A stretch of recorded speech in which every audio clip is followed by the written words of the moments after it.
Hello again. Today we're talking about transversals.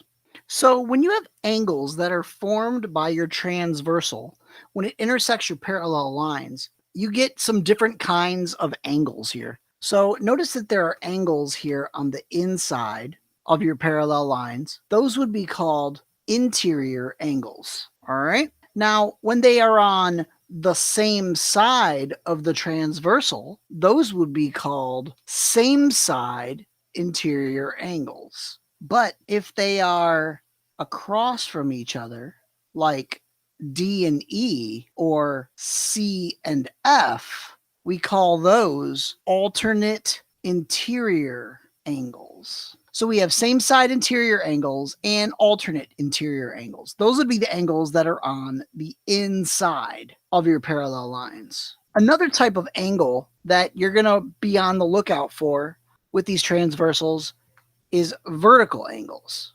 All right. Remember that vertical angles are the angles that are across from each other that are formed when two lines cross. So, for example, B and C would be vertical angles, and also A and D would be vertical angles.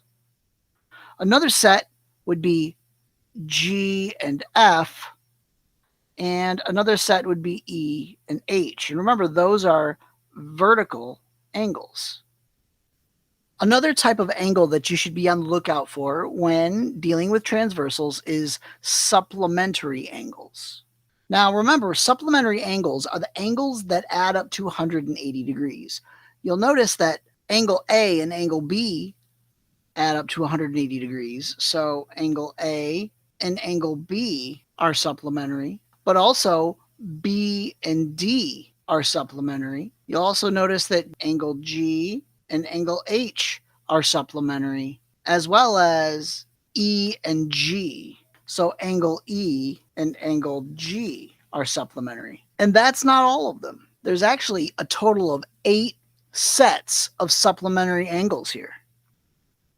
So let's name the same side interior angles. All right. Here I have C and E, so angle C and angle E, as well as angle D and angle F.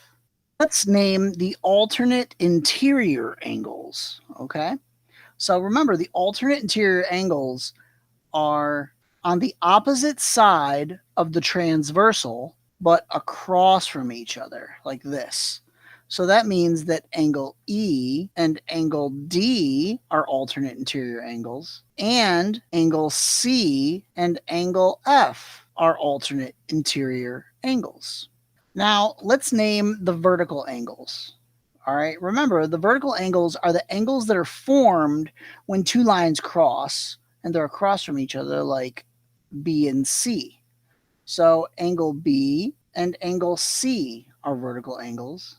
Angle A and angle D, angle E and angle H, and angle F and angle G.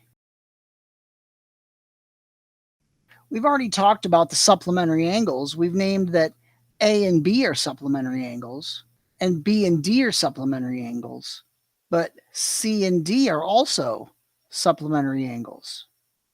And so are C and A are supplementary angles.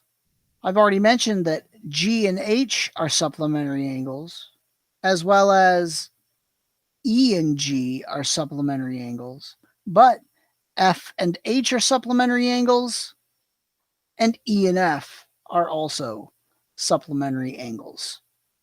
And that's how you use a diagram to name all these types of angles.